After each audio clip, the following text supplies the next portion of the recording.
طبعا انت شايف الصوره مختلفه بالعرض وكده، فده طبعا اخواتي. الحته دي انا هقصها او احطها لكم على التيك توك. كل الناس طبعا اللي بتتفرج على معاني وبتابعاني وبتستنى الفيديوهات، حتى لو واحد هستناك تخش على اليوتيوب تعملي فولو. انت عارف انا ما بفتحش لايف وبتاع ده، فانا مش عايز دعم ولا يعني عمري ما هعرف افتح لايف ولا القصه دي. فانت دعمك بالنسبه لي ان انت تخش على اليوتيوب وتعملي فولو وتتفرج على الفيديو على اليوتيوب. الفيديوهات هتبقى اطول شويه، هتبقى الواحد يتكلم فيها براحته، لان الفيديوهات على اليوتيوب بتبقى قصيره غصب عن الواحد، وبيبقى في كلام كتير عايز اقوله. فقلت لازم بقى على يوتيوب واغير الدنيا شويه وابتدي اهتم اكتر باليوتيوب. فطبعا هيبقى في حاجات بسيطه على التيك توك هقصها وابقى احطها على التيك توك، بس هيبقى الفيديو الاساسي وهيبقى على اليوتيوب. فطبعا هستنى دعمكم واستنى، انا عارف ناس كتير بتحبني، فهستنى ان انت تخش تعمل لي فولو على اليوتيوب، لايك بقى وكومنتاتكم الحاجات الجميله اللي انتوا على طول بتعملوها. وهتابع الدنيا كلها زي ما كنت بتابعها على التيك توك، هتابعها كلها وارد على الناس كلها على اليوتيوب. وطبعا بقى بالنسبه لك لو انت اول مره تشوفني ما تنساش تعمل لي فولو، وخصوصا لو انت زملكاوي. امام عاشور مزعل الاهلاويه، ده اول حلقه هنبتدي بيها على اليوتيوب بالشكل الجديد. انا عندي حلقات على اليوتيوب طبعا وبتاع، بس طبعا ما كنتش مهتم قوي. دي بقى اول حلقه فلازم نهتم. وهي جايه على حس غاندي غزاله. غزاله ايه؟ غزاله حمراء فين؟ اقول لك فين وما تزعلش. امام عاشور بقى له يومين هيجان، بقى له يومين واخد في وشه ورايح يابا. انا مش شايف حد بقى بلا بتاع بلا ما اعرفش ايه. يطلع زيزو باين يطلع يرد عليه، لما تبقى كويس يبقى رد، لما تبقى ما اعرفش ايه بقى سيب الناس تقول عليك انك كويس. بص ما مش راحم حد، مش راحم حد. اي نعم بيان زيزو كان نفسي يوميها اعمله، بس طبعا ماتش الزمالك وادي دجله يعني مخلي الواحد مخنوق الثلاث اربع ايام دول، لان في حاجات كتير حصلت والواحد كان نفسه يطلع يتكلم، بس نفسك مسدوده بسبب الماتش. فطبعا الدنيا مش ولعانه، لا الدنيا مش شعوطه. كابتن امام عاشور الاهلاويه زعلانين منه عشان طالب 100 مليون عايز يتساوى بزيزو. وايه تاني؟ الراجل مش بس عشان عايز 100 مليون وطلعت اخبار زيزو طلع يقول له ما تجيبش اسمي وما تقولش انا عايز ابقى زي زيزو، اطلب اللي انت عايزه بعيد عني ومش بعيد عني وما تحطش اسمي. والدنيا داخله مع الاثنين ايه كده اهو. فطبعا احنا كزملكاويه في اسعد لحظات حياتنا، اللهم اضرب الظالمين بالظالمين. فانت بتبقى انا متكيف ناو، انا مبسوط ناو، بس لولا ماتش وادي دجله كنت هبقى مبسوط قوي قوي قوي قوي قوي قوي قوي. وبعدين انا عايز اسال سؤال مهم جدا جدا. الاهلاويه اللي زعلانين ايه بقى؟ هقول لك بس قصه امام عاشور. طبعا هو طالب 100 مليون، حلو، فلسه الدنيا مش مفهومه هيعملوا ايه. وراح بعد ما طلب ال 100 مليون راح تاني يوم راح مغير احمد يحيى. احمد يحيى ده الوكيل المفروض بتاعه اللي هو ليه علاقه كويسه بالنادي الاهلي والدنيا كويسه معاه. احمد يحيى راح مديهم الصابونه وقال له انا مش عايزك معايا. هو الواد مش عايز حد من وشكم، انا هتعامل بدماغي وهجيب وكيل من بره يشوف لي بقى انا ايه دنيتي رايحه فين وجايه منين. ولا شكله جاله عرض حلو خليجي فعايز ايه يملص، يا اما تدوني اللي انا عايزه. راح اتعاقد مع حد اسمه ادم وطني حبيبي الوطن ما تفهمش علاقته ايه بالنادي الاهلي. كارهينه، مكروه بشكل جوه رهيب، رافضين التعامل مع الراجل اصلا. طب يا جدعان انتوا رافضين ليه؟ قال لك عشان بيخرج اللعيبه. هو شكله زملكاوي من الاخر الواد ده، انا ما اعرفوش يعني، انا ما اعرفوش. واسمه اصلا جديد على الواحد، ما سمعتش عنه قبل كده. بس اللي عارفينه او اللي عرفناه اللي الاهلي رافض يتعامل مع لاعب يكون ده الوكيل بتاعه. يقول لك بيطلعهم بره وبيسفرهم فتوصل لحته برضو اللي انت حتى لو وصلت كده تعرف ان ده نادي اسود من التيشيرت ده والله العظيم. يعني ايه يعني لما واحد وكيل اعمالي بيشوف مصلحتي انت متضايق عشان مصلحتك. طب وانا مصلحتي فين؟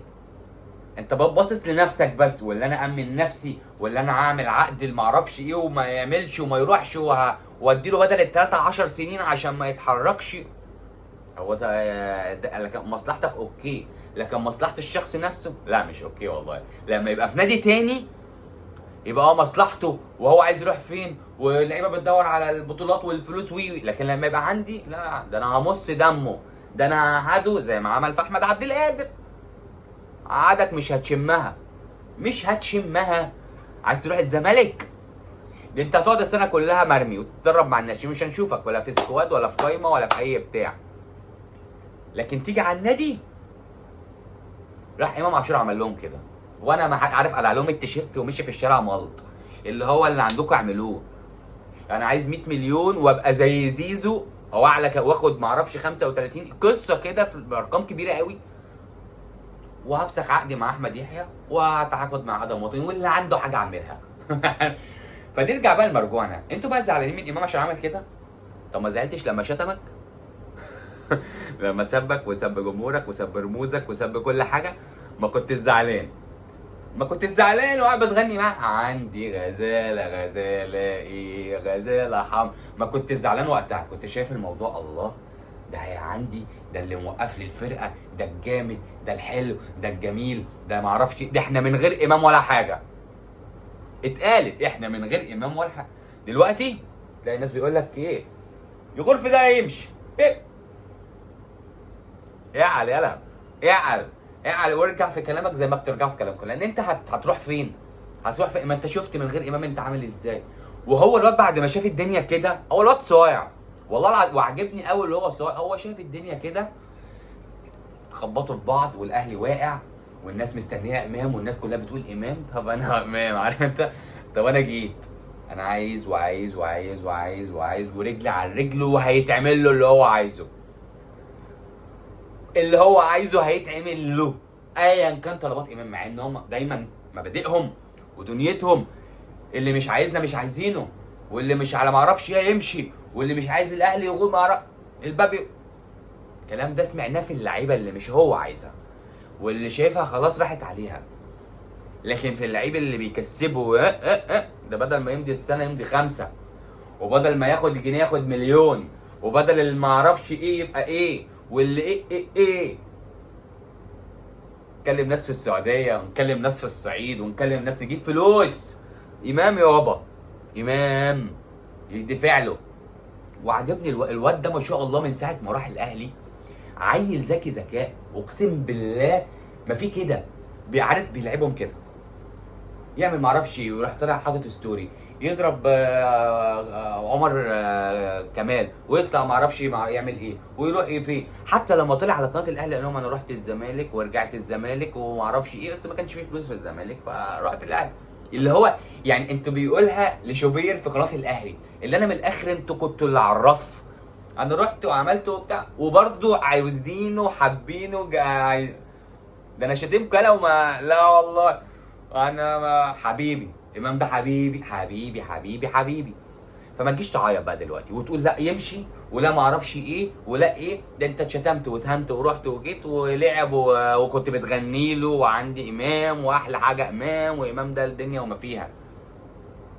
فاشرب اشرب عشان اللي جاي كتير وكتير قوي قوي قوي قوي. الواحد كان اليومين اللي فاتوا دول كنا هينزل ب 600 فيديو على شوبير واحمد حسن وعلى زيزو والستوري بتاعته والدنيا كلها. دي ستوري زيزو دي لوحدها مش تضحك، دي كوميديه بشكل يعني مفيش كده في ستوري زيزو. طب انا معلش يا جدعان هقول لك بس 4 نقط بس صراع كده في ستوري بتاع زيزو. ستوري كان طويل عريض معرفش ايه، اللي رد عليه امام قال له لما تبقى حلوه بقى اتكلم. المهم قال لك ايه بقى، اعرف انها وقت للشامتين خصوصا انها فرصه لن تاتي كثيرا ولن تتكرر مره اخرى. طبعا كلنا عارفين اللي كابتن زيزو بيقرا اسمها ايه، بيقرا الودع وبيقرا الفنجال ومع عارف الغيب الدنيا ماشيه ازاي، استغفر الله العظيم يا رب. فكابتن زيزو ولن تتكرر مره اخرى خلاص حلو. النقطة الثانية اعترف ان ما تقدم لا يليق بروح الاهلي ولا بتاريخكم المشرف، وانما حدث ترك في نفوسنا جرحا عميق عميق عميق. بقت شعر يالا، واحد بيغني وواحد شاعر فاهم، واحد بيكتب والتاني يغني. الله عليكم الله عليك. التورتايه دي شكلها حلو قوي. اعود رقم النقطة الثالثة في السخان. بص هي الموضوع في السخان ما تقلقش. اعودكم ان هذا التقصير لن يتكرر مرة اخرى. وزيزو لما بيوعد كلنا عارفين وعد زيزو ما فيهاش يا صاحبي، ما فيهاش. وعد زيزو ما تدورش وراه، ما تدورش وراه. عشان مش هتنفع، مش هتلاقي حد بيدي واحده زي زيزو ويوفي معاك. زيزو نمبر 1 في الواو. النقطة الرابعة آخر حاجة، ارتداء قميص الأهلي أمانة عظيمة. وهو راجل، هو والأمانة كده، هو والأمانة إخوات، عارف البرو؟ أكتر. هو معروف معروف معروف، هو والأمانة وصاين اللقمة والعيش والملح واللي طلعني واللي رباني واللي وراني واللي علاني، هو الحاجات دي أمانة بالنسبة له بيصونها كويس جدا جدا. هو تقريبا الواد اتعلم من إمام، يعني فاهم؟ قال له خد تعالى، قعد بقى يجيب استوريهات إمام القديمة، أنت كنت بتعمل إيه في المواقف دي؟ هنا انا كنت بعتذر بعمل معرفش ايه وحقكم على، هتلاقي والله ما فاكر، بس هتلاقي ستوري لامام كان بيعتذر للجمهور في مرحله ما، في ماتش ما، في بطوله ما. انا والله ما جاي في ذهني حاجه دلوقتي، بس انا متاكد اللي هو عمل كده. فهو تقريبا بقى امام اللي عمل كده. لكن زيزو انا بقى ده كده قعد يبص على الستوري بتاعت امام والحاجات اللي هو كان بيرفعها والبوستات، وابتدى يمشي على الخطى. الف مبروك، وصلت للطريقه المظبوطه يا عم زيزو. لو كنا كسبنا وادي دجله الواحد كان هيبقى في حته تانية، كانت الضحكه هتبقى من هنا لهنا. هي كده مبسوط، بس كنت مبسوط اكتر بقى ونتكلم على شوبير واحمد حسن ونجيب الفضايح واللي بيحصل ما بين شوبير واسمه ايه جمال جبر، والدنيا مولعه مولعه حرفيا. بس فرصه تانية وفي فيديو تاني، والفيديوهات كتير ان شاء الله على اليوتيوب. لو اول بقى مره تشوف، ما تنساش تعملي فولو وقولي رايك في الكومنتات، واحلى مسا عليكم.